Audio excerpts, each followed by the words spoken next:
নমস্কাৰ, মই জনাৰ্দন বৰা আৰু আপোনালোকে চাই আছে জেডি নিউজৰ বিশেষ অনুষ্ঠান prime time of the day. আজি দেশৰ লগতে ভাৰতৰ বিভিন্ন প্ৰান্তৰ পৰা কেইবাটাও গুৰুত্বপূৰ্ণ খবৰ যুগুত কৰা হৈছে। তাৰে ভিতৰত প্ৰথমটো খবৰেই হৈছে এটা বহুতেই বেছি গুৰুত্বপূৰ্ণ খবৰ। যোৱা এদিনৰ আগত এপিচিচিৰ সভাপতি তথা গৌৰৱ গগৈয়ে পাকিস্তানৰ হৈ সদনত কৰা মন্তব্যৰ পিছতেই এতিয়া জাঙুৰ খাই উঠিছে ৰাজ্যৰ মুখ্যমন্ত্ৰী ডক্টৰ হিমন্ত বিশ্ব শৰ্মা। আৰু এই সন্দৰ্ভত মুখ্যমন্ত্ৰীগৰাকীয়ে কৈছে যে পাকিস্তানৰ হৈ যোৰহাটৰ সাংসদে সদনত মাত মতাটো একেবাৰে দুৰ্ভাগ্যজনক বিষয়। ইয়াৰ পূৰ্বেও সদনত পাকিস্তানৰ হৈ মাত মাতিছিল গৌৰৱ গগৈয়ে। আৰু ইয়াৰ পিছতে কি মন্তব্য কৰিছে সবিশেষ জনাম ফুল স্ক্ৰীনৰ জৰিয়তে। পুনৰ জনাইছোঁ, পাকিস্তানৰ হৈ যোৰহাটৰ সাংসদে সদনত মাত মতাটো একেবাৰে দুৰ্ভাগ্যজনক বিষয়। ইয়াৰ পূৰ্বেও সদনত পাকিস্তানৰ হৈ মাত মাতিছিল গৌৰৱ গগৈয়ে। যোৰহাট শিৱসাগৰৰ ৰাইজৰ স্বাধীনতা আন্দোলনত বহুত অৱদান আছে, কিন্তু সেই স্থানৰে সাংসদ এতিয়া পাকিস্তানৰ হিৰো। আৰু এই বিষয়টো একেবাৰে লজ্জাজনক বিষয়। যোৱা 2014 চনৰ পৰাই সদনত গৌৰৱ গগৈৰ ভাষণত কেৱল পাকিস্তানৰ সমৰ্থনৰ কথা শুনিবলৈ পোৱা গৈছে। গৌৰৱ গগৈৰ পাকিস্তানৰ সৈতে এক বিশেষ সম্পৰ্ক আছে। লগতে তেওঁ সদনত কিয় পাকিস্তান ভ্ৰমণৰ কথা অস্বীকাৰ কৰিব নোৱাৰিলে, এনেদৰে এতিয়া হিমন্ত বিশ্ব শৰ্মাই পোনপটীয়াকৈ গৌৰৱ গগৈক প্ৰশ্ন কৰিছে। লগতে সদনত অমিত শ্বাহক ক'ব নোৱাৰিলে যে তেওঁ পাকিস্তান যোৱা নাই বুলি। ভাৰতীয় সেনাক অভিনন্দন জনোৱাৰ পৰিৱৰ্তে তেওঁ পাকিস্তানকহে সমৰ্থন কৰিলে সদনত। গৌৰৱ গগৈয়ে শীঘ্ৰেই নিজৰ নাগৰিকত্ব সলনি কৰিব। তেওঁ অস্থায়ীভাৱেহে ভাৰতত বসবাস কৰি আছে। এনেদৰে এতিয়া সদনত গৌৰৱ গগৈয়ে পাকিস্তান সন্দৰ্ভত কৰা ভাষণৰ পিছতেই এতিয়া মুখ্যমন্ত্ৰী ডক্টৰ হিমন্ত বিশ্ব শৰ্মাই গৌৰৱ গগৈক উভতি ধৰা পৰিলক্ষিত হৈছে। পৰৱৰ্তী খবৰটো হৈছে লখিমপুৰত পুনৰ চলিব উচ্ছেদ অভিযান। 7 দিনৰ ভিতৰত ঘৰ খালী কৰিবলৈ ইতিমধ্যে নিৰ্দেশ প্ৰদান কৰিছে প্ৰশাসনে।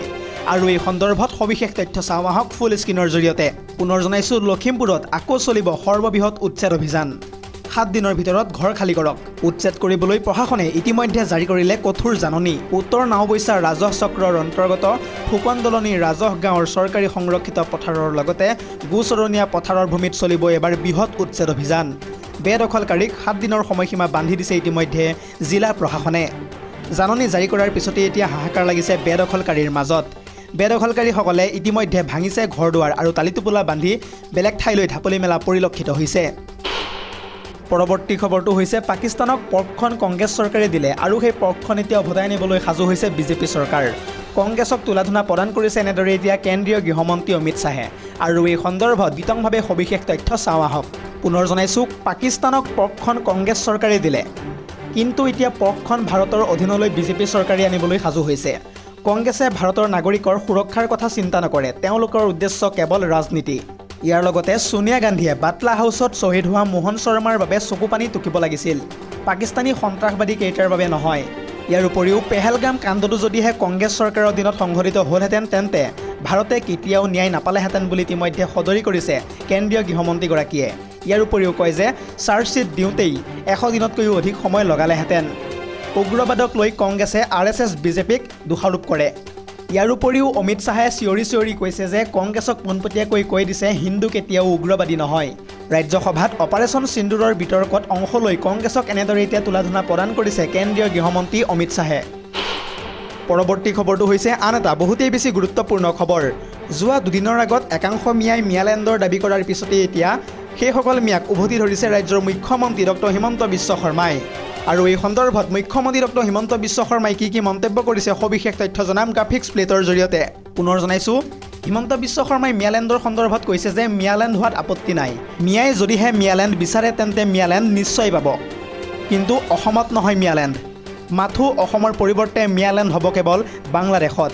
যদি বাংলাদেশ ভৰি যায় তেন্তে আফগানিস্তানতো কৰা হ'ব মিয়ালেণ্ড। শেহতীয়াকৈ একাংশই ৰাজ্যত উত্থাপন কৰিছিল মিয়ালেণ্ডৰ দাবী। মিয়ালেণ্ডক লৈ কেবিনেট বৈঠকৰ অন্তত ৰাজ্যৰ মুখ্যমন্ত্ৰী ডক্টৰ হিমন্ত বিশ্ব শৰ্মাই সংবাদ মাধ্যমৰ আগত এনেদৰে প্ৰতিক্ৰিয়া আগবঢ়োৱা পৰিলক্ষিত হৈছে। দৰ্শকসকল, আৰু বহুতো গুৰুত্বপূৰ্ণ খবৰ আছে। যদিহে আপুনি এতিয়ালৈকে এই ভিডিঅ'টো লাইক কৰা নাই তেন্তে এতিয়াই লাইক কৰি দিয়ক। আৰু এনেধৰণৰ খবৰসমূহ প্ৰত্যেক দিনে পাই থাকিবৰ কাৰণে চেনেলটো ছাবস্ক্ৰাইব কৰি কাষতে থকা বেল আইকনটো প্ৰেছ কৰি ৰাখিবলৈ একেবাৰে নাপাহৰিব। পৰৱৰ্তী খবৰটো হৈছে উচ্ছেদৰ সন্দৰ্ভত পুনৰবাৰ সৰব হৈ পৰিছে আমছুৰ সভাপতি তথা ৰেজাউল কৰিম চৰকাৰ। ৰেজাউল কৰিম চৰকাৰে এই সন্দৰ্ভত কৈছে যে ৰাজপথলৈ অতি শীঘ্ৰেই ওলাই আহিব লাখ লাখ সংখ্যালঘু লোক। আমাক মাৰি মুখ্যমন্ত্ৰীয়ে নিজৰ গাদী বচাবলৈ চেষ্টা কৰক, এই মন্তব্য কৰিছে এতিয়া ৰেজাউল কৰিম চৰকাৰে।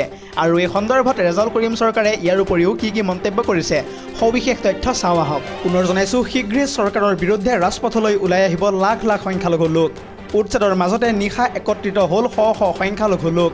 পুৱতি নিশা মোবাইলৰ ফ্লাছ লাইট জ্বলাই সংখ্যালঘু সমাজে ল'লে বৃহৎ সংকল্প কেৱল সংখ্যালঘুৰ সৈতে চৰকাৰে কৰি গৈছে অত্যাচাৰৰ লগতে অন্যায় বিশ্বৰ বুকুতে কোনো শাসক গোষ্ঠীৰ এনে অত্যাচাৰৰ নজিৰ নাই আমি মুখ্যমন্ত্ৰীক জনাই দিম আপুনি ৰজা হ'ব পাৰে কিন্তু ৰাইজেই সকলোতকৈ উদ্ধত এই মন্তব্য ৰেজাউল কৰিম চৰকাৰৰ ইয়াৰ উপৰিও কৈছে যে এইবাৰ আমছুৰ নেতৃত্বত লাখ লাখ সংখ্যালঘুৱে সাব্যস্ত কৰিব উত্তাল প্ৰতিবাদ মুখ্যমন্ত্ৰীয়ে কিমান সংখ্যালঘুক গুলিয়াই মাৰে মুকলিকৈ মাৰক লগতে আমাক হত্যা কৰি হিমন্ত বিশ্ব শৰ্মাই নিজৰ ৰাজনৈতিক ভৱিষ্যত বচাওক এনেদৰে এতিয়া বাক্সাৰ চলিকান্দা ঈদগাহ ময়দানত আমছুৰ শপত গ্ৰহণ অনুষ্ঠানত উপস্থিত হৈ ৰেজাউল কৰিম চৰকাৰে হিমন্ত বিশ্ব শৰ্মাৰ চৰকাৰৰ নেতৃত্বত প্ৰশাসনে চলোৱা উৎসৱক লৈ সৰব হৈ পৰিছে ৰেজাউল কৰিম চৰকাৰ পৰৱৰ্তী খবৰটো হৈছে আন এটা বহুতেই বেছি গুৰুত্বপূৰ্ণ খবৰ ইউটিউব চেনেল সন্দৰ্ভত আহি গ'ল কঠোৰ নিৰ্দেশনা 16 বছৰতকৈ তলৰ শিশুসকলৰ বাবে একেবাৰে নিষিদ্ধ কৰা হ'ল ইউটিউব আৰু এই সন্দৰ্ভত সবিশেষ তথ্য চাওঁ আহক ফুল স্ক্ৰীনৰ জৰিয়তে পুনৰ জনাইছোঁ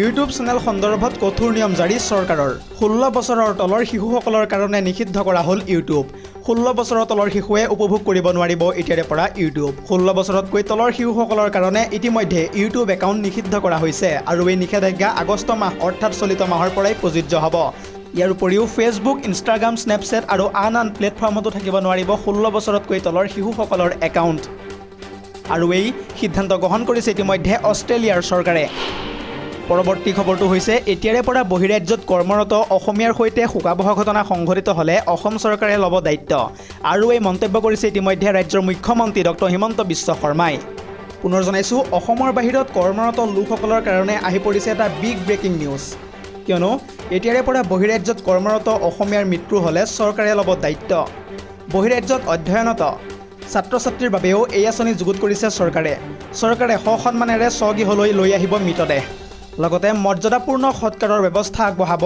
এইবাৰ অসম চৰকাৰে মুকলি কৰিলে ইতিমধ্যে শ্ৰদ্ধাঞ্জলি আঁচনি অসম আৰক্ষীৰ বিশেষ বিভাগে কৰিব চোৱাচিতা আৰু এনেধৰণৰ অনাকাংক্ষিত বিপদত পৰিলে আপুনি ডাইল কৰক 112 নম্বৰত অসম আৰক্ষীৰ বিশেষ বিভাগে ল'ব এই সন্দৰ্ভত বিশেষ ব্যৱস্থা আৰু এই মন্তব্য কৰিছে পুৱাই মুখ্যমন্ত্ৰী ডক্টৰ হিমন্ত বিশ্ব শৰ্মাই পৰৱৰ্তী খবৰটো হৈছে এইবাৰ উচ্ছেদক লৈ পুনৰবাৰ গৰজি উঠিছে এআইডিএফৰ ফালৰ পৰা কোৱা হৈছে যে বিকল্প মাটি নিদিয়ালৈকে উচ্ছেদ কৰিব নোৱাৰিব চৰকাৰে প্ৰথমতে ভূমি দিয়ক সংস্থাপন দিয়ক আৰু তাৰ পিছত চৰকাৰে কৰক উচ্ছেদ আৰু এই সন্দৰ্ভত সবিশেষ তথ্য চাওঁ আহক গ্ৰাফিক্স প্লেটৰ জৰিয়তে পুনৰ জনাইছোঁ ভূমিহীন লোকক ভূমি প্ৰদান নকৰালৈকে কৰিব নোৱাৰিব চৰকাৰে উচ্ছেদ ভূমি নিদিয়াকৈ কোনো কাৰণতে উচ্ছেদ কৰিব নোৱাৰিব এতিয়াৰে পৰা চৰকাৰে প্ৰথমতে ভূমিহীন লোকক সংস্থাপনৰ ব্যৱস্থা কৰি দিয়ক চৰকাৰে এই মন্তব্য কৰিছে এতিয়া এআইডিএফে বিজেপি চৰকাৰৰ বিৰুদ্ধে পুনৰবাৰ গৰজি উঠিছে এনেদৰে এতিয়া এআইডিএফ উচ্ছেদ বন্ধৰ দাবীত জুৰিয়াত এআইডিএফৰ উত্তাল প্ৰতিবাদী কাৰ্যসূচী ৰূপায়ণ কৰা হৈছিল